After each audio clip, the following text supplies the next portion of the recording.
وبنية القبول وحصول المأمول وبنية الشفاء من كل الأمراض وبنية قضاء حوائج الدنيا والآخرة وبنية الفوز بحسن الخاتمة عند الموت. الفاتحة. أعوذ بالله من الشيطان الرجيم. بسم الله الرحمن الرحيم. الحمد لله رب العالمين الرحمن الرحيم مالك يوم الدين إياك نعبد وإياك نستعين اهدنا الصراط المستقيم صراط الذين أنعمت عليهم غير المغضوب عليهم ولا الضالين.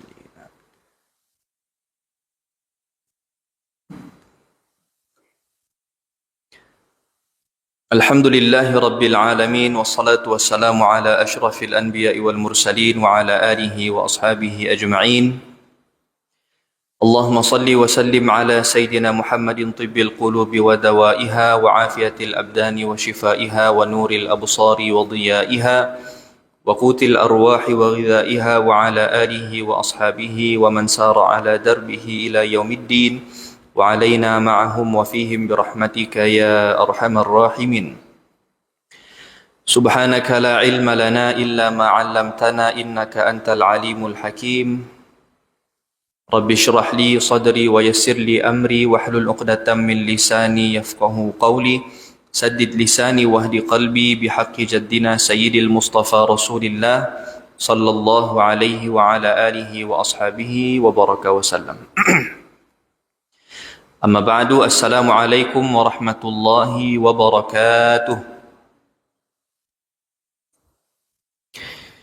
Sidang jemaah yang dirahmati Allah Subhanahu wa taala, pertamanya kita bersyukur kepada Allah kerana pada malam hari ini Allah Subhanahu wa taala masih memberikan kesempatan kepada kita untuk sama-sama hadir ke rumahnya Allah Subhanahu wa taala, beribadah di dalamnya, mengimarahkan rumah Allah. Seterusnya kita dipilih oleh Allah untuk sama-sama duduk di dalam majlis ilmu. Mudah-mudahan dengan keberkahan majlis yang kita hadir pada malam hari ini, Allah Subhanahu wa taala kurniakan kepada kita istiqamah di dalam beribadah kepada Allah Subhanahu wa taala. Amin Allahumma amin. Baik, insyaallah pada malam hari ini kita akan sambung pada irsyad yang ke-16 yang membahaskan berkenaan dengan para salik itu mereka mengikuti jejak ahli baitnya Rasulullah sallallahu alaihi wasallam.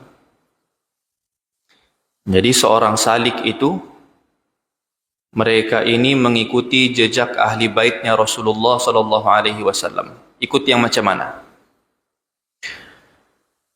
Kalau ahli bait itu ataupun keturunan Rasulullah sallallahu alaihi wasallam itu kita akan dapat tahu melalui nasab daripada anak ini kepada ke atas terus bersambung kepada siapa? Kepada Sayyidina Al-Hasan, kepada Sayyidina Al-Husain. Kalau ulama itu kita kenal mereka melalui sanad susur galur. Keilmuan mereka itu diambil daripada siapa? Diambil daripada siapa? Jadi dalam perbahasan irsyad yang ke-16 ini mengikuti jejak ahli baitnya Rasulullah sallallahu alaihi wasallam, ikut yang macam mana yang ingin disampaikan? Sudah pastilah melihat bagaimana istiqamahnya mereka dalam beribadah. Jadi mengikuti jejak langkah ahli baitnya Rasulullah sallallahu alaihi wasallam, yakni kita melihat bagaimana istiqamahnya mereka dalam beribadah kepada Allah Subhanahu wa taala. Ada satu orang cicit Nabi sallallahu alaihi wasallam, anak kepada Sayyidina Al-Husain, namanya Sayyidina Ali. Sayyidina Ali ini antara gelaran yang diberikan kepada beliau adalah As-Sajjad, dengan dal di hujung, Sajjad. Kenapa diberikan gelaran sebagai As-Sajjad? Disebutkan oleh Imam Az-Zahabi di dalam kitab Siyar A'lamun Nubala, bagaimana Imam Ali Zainal Abidin ini sehari semalamnya itu bersujud 1000 kali sujud. Maksudnya 1000 rakaat setiap hari, itu amalan sunat yang dilakukan oleh Imam Ali Zainal Abidin sehingga diberi gelaran sebagai As-Sajjad, orang yang banyak sujud kepada Allah Subhanahu wa taala. 1000 kali sujud setiap hari. Bahkan Imam Ali Zainal Abidin ini juga pernah, orang ini ketika mana Imam Ali ambil wudu, dia punya riak wajahnya itu berubah menjadi pucat. Orang tanya kepada Imam Ali, "Wahai Imam, kenapa kau punya muka tiba-tiba berubah?" Apa jawab Sayyidina Ali Zainal Abidin? "Kau tidak tahukah dengan siapa yang saya akan berhadapan selepas daripada ini?" Yani saya ini, kau tahukah saya ini mau berhadapan dengan siapa? Yani dengan Allah Subhanahu wa taala. Sehingga dalam muqaddimah salat, yani ketika berwudu, itu sudah membuatkan qalbu Imam Ali Zainal Abidin ini sudah bergetar. Bergetar karena apa? Karena khusyuk, karena takut kepada Allah Subhanahu wa taala, sehingga dia sedar waktu dia berwudu tu dia sedar sudah. Selepas ini dia akan berhadapan dengan raja kepada segala raja. Dia akan berhadapan dengan pencipta kepada sekalian alam. Dia akan berhadapan dengan yang maha besar, Allahu Akbar, Allah yang maha besar. Ketika dia sadar itu, hatta ketika ambil wudu itu sudah mampu membuatkan qalbunya itu bergetar, sehingga terpancar riak di wajahnya itu pucat. Karena takut kepada Allah Subhanahu wa taala. Jadi seorang salik, seorang murid ini mengikuti jejak ahli bait, antaranya adalah dengan melihat bagaimana istiqamahnya mereka beribadah kepada Allah Subhanahu wa taala. 1000 rakaat ini bukan sedikit, banyak 1000 rakaat nih. Kalau kita mau paksa dalam sehari seumur hidup, sekali seumur hidup kita mau paksa diri kita sujud satu hari 1000 kali pun belum tentu kita mampu lagi. Bukan cerita 1000 kali sujud itu kita buat setiap hari, tidak. Kalau kita mau buat sekali seumur hidup, sehari semalam sujud kepada Allah 1000 kali, itu pun belum tentu lagi kita boleh buat. 10 rakaat mungkin boleh, 20 rakaat mungkin boleh. Tapi kalau sudah 1000, itulah yang disebut sebagai karamah, kelebihan yang Allah Subhanahu wa taala kurniakan kepada hamba-hambanya yang sentiasa bermujahadah, beribadah kepada Allah Subhanahu wa taala, dan mereka istiqamah dalam beribadah sehingga waktu mereka itu menjadi berkah. Tanda berkahnya masa mereka itu, mereka boleh buat ibadah yang orang biasa tidak boleh buat, tidak mampu buat. Itu namanya karamah, kelebihan. Pernah ada orang tanya kepada satu orang syekh. Orang tanya, "Wahai syekh, daripada sekalian banyak amalan yang engkau buat setiap hari, apa amalan yang agak-agaknya dengan amalan itu engkau berharap supaya engkau dimasukkan ke dalam syurga dengan amalan itu? Agak-agak amalan apa?"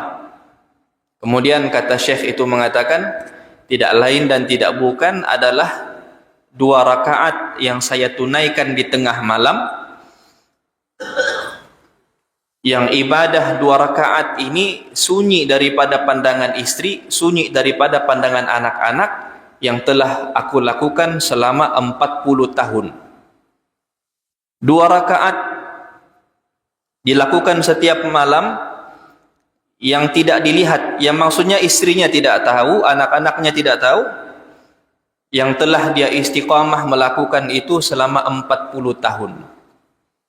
Sebab itulah para ulama ini, mereka ada amalan-amalan yang mereka lakukan memang hanya mereka dengan Allah, sunyi daripada pandangan-pandangan manusia.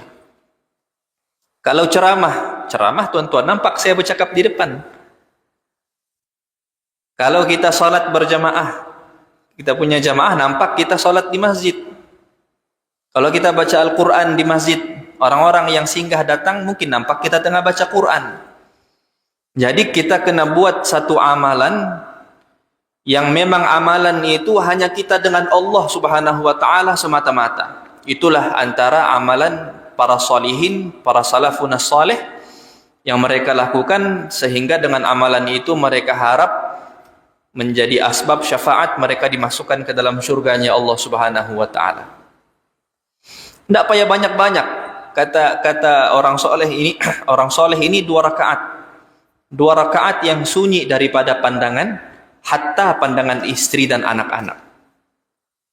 Jadi kita kena tiru bagaimana cara mereka berjalan menuju kepada Allah Subhanahu wa taala dengan ibadah-ibadah yang istimewa. Maksudnya bukan ibadah yang kita buat yang orang nampak ini tidak istimewa, tidak. Tapi kena ada yang memang sunyi daripada pandangan manusia, supaya kita tidak boleh riak, supaya kita tidak boleh bangga. Mesti buat sesuatu. Jadi mengikuti jejak ahli bait di sini antaranya adalah bagaimana istiqamahnya mereka dalam beribadah kepada Allah Subhanahu wa taala, dan antara lainnya adalah bagaimana akhlak mereka. Bagaimana akhlak ahli baitnya Rasulullah sallallahu alaihi wasallam, sehingga dengan akhlak itu membuatkan orang ini tertarik untuk masuk ke dalam agama Islam, tertarik ataupun menjadi asbab supaya orang-orang yang berada di sekitar itu mendapat hidayah daripada Allah Subhanahu wa taala. Dikisahkan pernah di zaman Imam Ali Zainal Abidin tuh ada golongan-golongan yang disebut sebagai golongan usil. Usil ini maksudnya orang yang suka cari pasal, suka cari masalah. Orang yang tidak senang tengok orang lain buat baik. Spesies ni zaman Imam Ali dulu pun ada sudah. Jadi bila mereka tahu bahwasanya Imam Ali Zainal Abidin ini adalah orang yang susah memarah. Tidak pernah ada orang di zaman Imam Ali Zainal Abidin itu yang pernah berjaya buatkan Imam Ali ini marah. Kenapa tidak pernah nampak Imam Ali ini marah? Jadi orang-orang yang usil, orang-orang yang suka cari masalah nih, dia cari orang Badui yang dia boleh upah. Kemudian dengan orang Badui itu mereka upah sebanyak 1000 dinar yang mereka akan berikan kepada Badui itu kalau Badui itu berjaya buat Imam Ali Zainal Abidin marah. Nah, kata golongan-golongan usil ini, dia bilang, wahai Badui, kalau kau dapat buat Ali itu marah, mengamuk, memaki, kami bagi kau 1000 dinar. Kalau tidak berjaya buat dia marah, tidak dapat 1000 dinar. Jadi si Badui ini orang susah.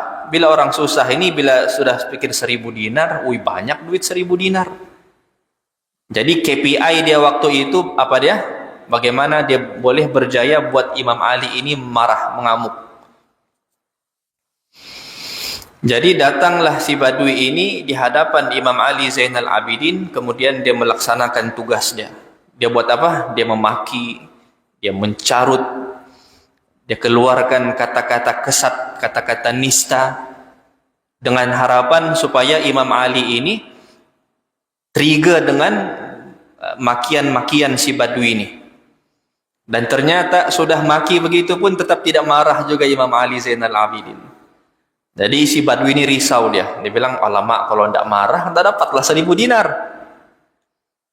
Jadi apa yang dia buat? Last kali dia buat, dia ludah mukanya Imam Ali Zainal Abidin.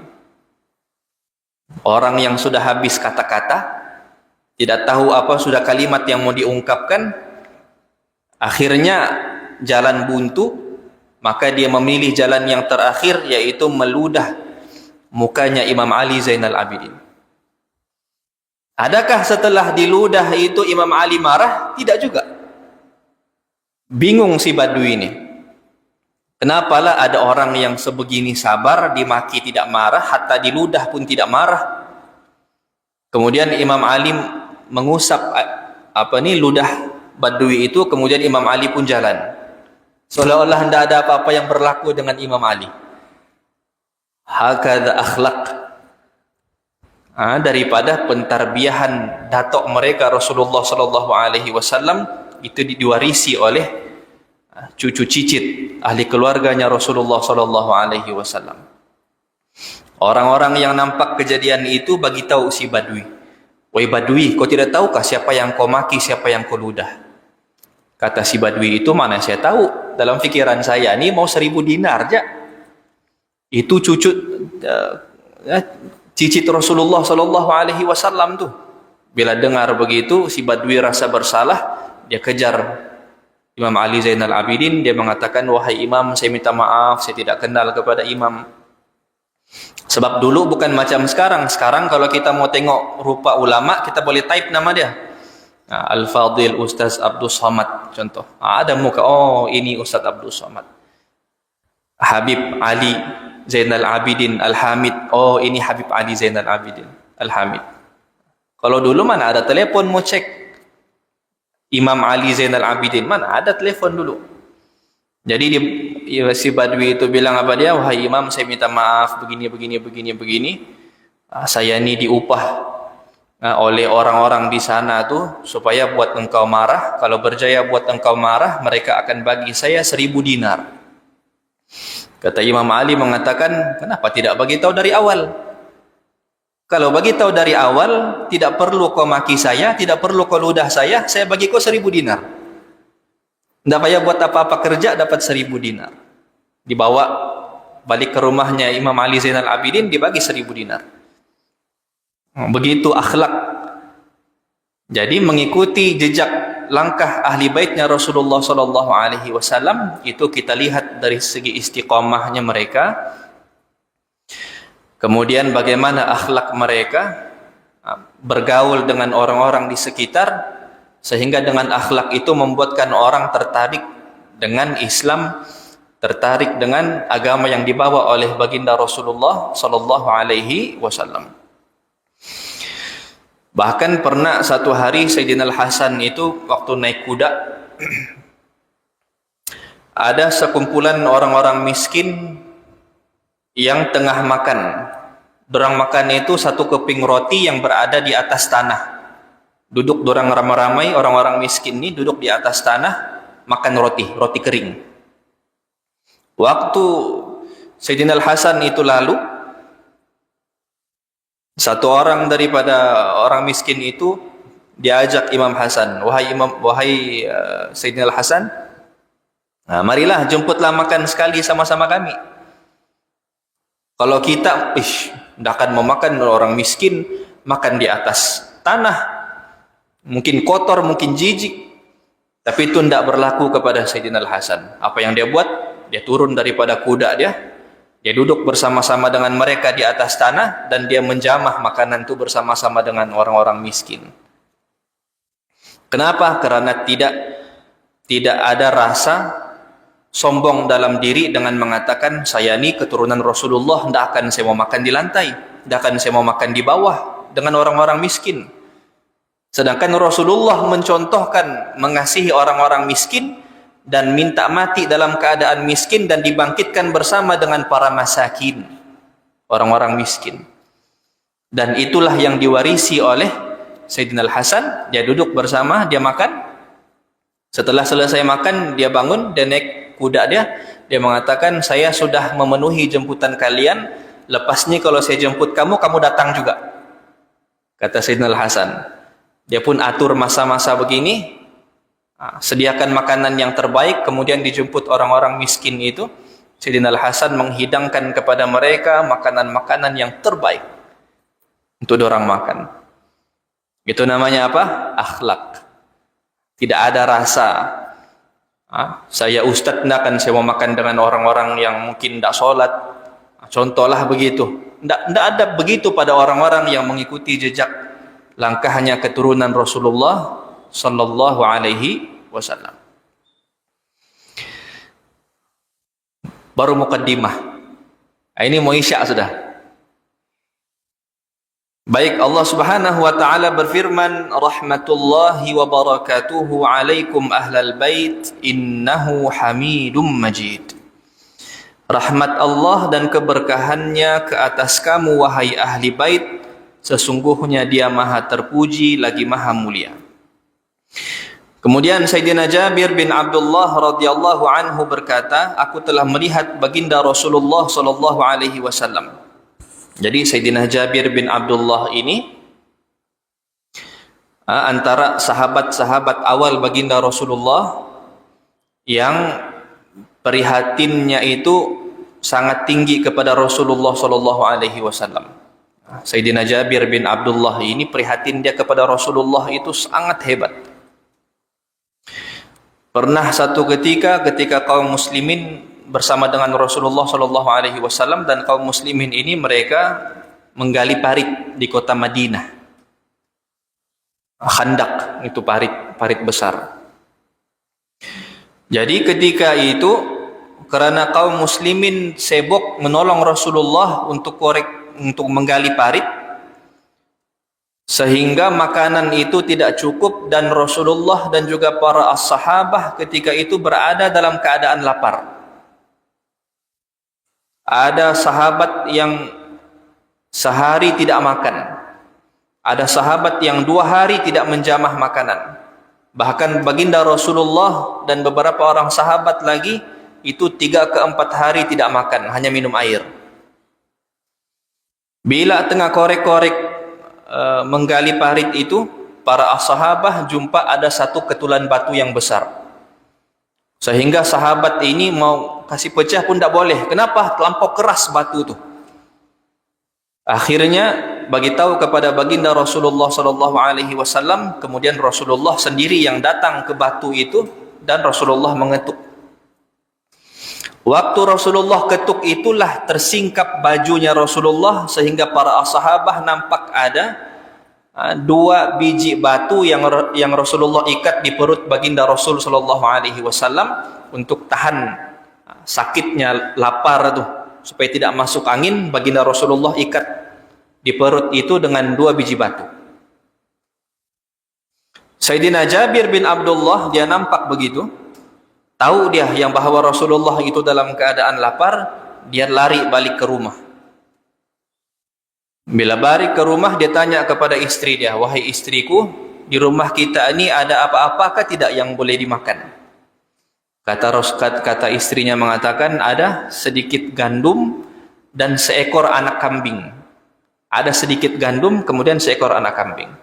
Kata Sayyidina Jabir mengatakan, engkau uli tepung buat roti, saya pergi sembelih kambing. Kita masak, nanti kita bawa Rasulullah makan di rumah kita. Sudah siap masak semua, kambing dalam satu kawah yang besar berkuah. Kemudian roti itu dimasak satu tempat namanya tanur, tempat bakar roti yang macam roti Pakistan tuh. Kemudian Sayyidina Jabir ini dia datang kepada Rasulullah, dia bisik kepada Rasulullah, ya Rasulullah, di rumah saya ada sedikit makanan, mungkin cukuplah untuk mungkin 2-3 orang makan. Tuaim ni isim tasghir, maksudnya sikit betul makanan di rumah tuh, isyarat. Sayyidina Jabir mau bagi tahu kepada Rasulullah memang sikit betul makanan di rumah tuh. Jadi kata Rasulullah, apa makanan di rumah tuh? Ada sedikit roti tepung yang sudah diuli, dibakar, kemudian ada seekor anak kambing kecil. Kemudian Rasulullah berdiri, Rasulullah bagi tahu kepada seluruh para sahabat, ada lebih kurang 1000 orang. Wahai sekalian sahabat, Jabir ajak kita makan di rumah dia. Rumah Sayyidina Jabir itu kecil. Sudahlah kecil, makanan waktu itu pun sikit ya makanan. Jadi Sayyidina Jabir bila dengar begitu, bingung, dia lari balik ke rumah. Dia bagi tahu istri dia, sayang habislah kita nih. Kita ajak 2-3 orang. Rasulullah bawa 1000 orang. Agak-agak macam mana keadaan tuan rumah? Contoh macam saya lah, saya masak sikit, saya jemput tuan haji, mungkin dengan beberapa orang, 2-3 orang EJK, contoh lah, saya beritahu haji, di rumahnya ada makanan sikit nih. Jemputlah mungkin 2-3 orang EJK masjid, makan di rumah saya. Tiba-tiba datang tuan haji itu dengan 10 bas. 10 bas datang berbaris depan rumah saya. Agak-agak waktu itu saya senyum kah? Silap-silap saya blok nomor tuan haji itu. Tidak mau tegur sudah lepas tu. Begitulah mungkin keadaan Sayyidina Jabir, tapi ditenangkan oleh istri yang solehah. Apa kata istri dia? Wahai abang, tadi abang ada bagi tahu ke tidak Rasulullah pasal makanan kita ni begini begini begini. Kata Sayyidina Jabir, ya abang sudah bagi tahu. Kalau begitu tenang, Rasulullah tahu apa yang mau dibuat. Rasulullah bilang apa dia kepada Sayyidina Jabir? Wahai Jabir, kau biarkan kawah itu di atas api dan biarkan roti itu berada di dalam tanur, yakni dalam bekas bakar roti itu, nanti saya yang akan kaut, kata Rasulullah. Sampai di rumah, 1000 orang berbaris di luar memakan di rumah Sayyidina Jabir, tidak muat, rumah kecil. Jadi tuan rumah di tepi Rasulullah tengok aja, tidak boleh buat apa-apa, tidak mampu sudah. Ini kalau saya kaut, nih 3 orang, nanti yang selebihnya itu mengamuk tuh. Masing-masing tengah lapar. Jadi Rasulullah ambil bekas, kaut, kuah dengan isi daging, kemudian diletakkan roti, seorang, 10 orang, 50 orang, 100 orang, 1000 orang kenyang daripada kautannya Rasulullah SAW. Kemudian setelah 1000 orang itu kenyang, Rasulullah tanya lagi, ada lagi yang belum makan? 1000 orang, Masya Allah. Semua sudah kenyang, kemudian Rasulullah makan. Kemudian kata baginda Rasulullah, wahai Jabir, kamu makanlah yang baki itu. Begitu dibuka bekas itu, bekas masih penuh, rotinya masih banyak. Bingung Sayyidina Jabir, Masya Allah, ini mukjizat Rasulullah SAW, berkah. Ini namanya berkah, sehingga dengan berkah itu, 1 ekor kambing nih tuan-tuan orang Arab nih, 1 ekor kambing dewasa itu 4 orang boleh makan. Kalau bilang anak kambing itu celah gigi gitu. Kalau anak kambing orang Arab nih punya selera. Tapi karena berkah itu 1000 orang kenyang. Bukan bilang sekadar alas perut, tidak, kenyang. Kenapa berkah? Rasulullah SAW sehingga dapat dinikmati. Nah, ini saya baru mau cerita mukaddimah ini Isya sudah. Mungkin kita sambung nanti kali ya. Cumanya mungkin apalah pelan-pelan lah, kita melaju-laju, bukan ada exam pun. Bukan ada peperiksaan akhir tahun. Jadi sekurang-kurangnya pengisian yang sebentar, yang sekejap ini pun sekurang-kurangnya memberikan kepada kita ilmu, faedah. Sikit-sikit sekurang-kurangnya kita boleh amal. Bila kita sebut tentang ahli baitnya Rasulullah, ikutnya apa dia? Istiqamah mereka, akhlaknya mereka. Dan kita di KK ini Masya Allah banyak ahli baitnya Rasulullah SAW. Kalau di tempat saya di Keningau itu ada 1 orang namanya Habib Abdurrahman Al-Khirid. Kalau pergi sana kadang-kadang balik Keningau, kadang-kadang ziarah juga dengan dia. Jumpa juga dengan dia. Di KK lagi ramai. Tinggal lagi kita yang mau kasih sedia, mau kenal. Kita ini kenal artis itu lebih daripada ulama, itu masalahnya. Sebut nama nih, oh ini artis anu nih. Oh sebut atlet nih, oh ini kumpulan anu nih, tahu betul dia. Sebut ulama nih, ini siapa ini? Anda tahu. Itu masalah kita sekarang nih. Lepas itu mau surga Firdaus, itu masalah kita. Jadi biarlah kita ini ada kebersamaan dengan mereka, mudah-mudahan dengan kita bersama mereka, kita kasih mereka, kita cinta kepada mereka, itu menjadi asbab kita dikenal oleh baginda Rasul SAW, dan kita layak mendapat syafaatnya Rasulullah SAW. Jadi saya rasa mungkin itu sedikitlah mukaddimah berkenaan dengan irsyad yang ke-16. InsyaAllah seterusnya nanti kita akan sambung pada pertemuan yang akan datang. Mudah-mudahan kita semua ini digolongkan oleh Allah sebagai pencinta Rasulullah dan pencinta zuriatnya Rasulullah SAW, dan pencinta kepada pewarisnya Rasulullah baik dari segi nasab maupun sanad. Kita cinta kepada mereka, kita mengikuti kepada mereka. Mudah-mudahan menjadi asbab kita mendapat syafaat baginda Rasul SAW. Dan mudah-mudahan dengan keberkahan majlis pada malam hari ini, Allah Subhanahu wa Ta'ala menerima segala amalan kita, Allah mengampuni segala dosa dan kesalahan kita, Allah Subhanahu wa taala tutup segala aib dan kekurangan diri kita. Mudah-mudahan Allah Subhanahu wa taala kurniakan kepada kita husnul khatimah, pengakhiran yang baik. Mudah-mudahan Allah Subhanahu wa taala kumpulkan kita bersama dengan junjungan besar Nabi Muhammad sallallahu alaihi wasallam masuk ke dalam syurganya Allah Subhanahu wa taala. Amin Allahumma amin. Hadza wabillahi taufik. Wassalamu alaikum warahmatullahi wabarakatuh.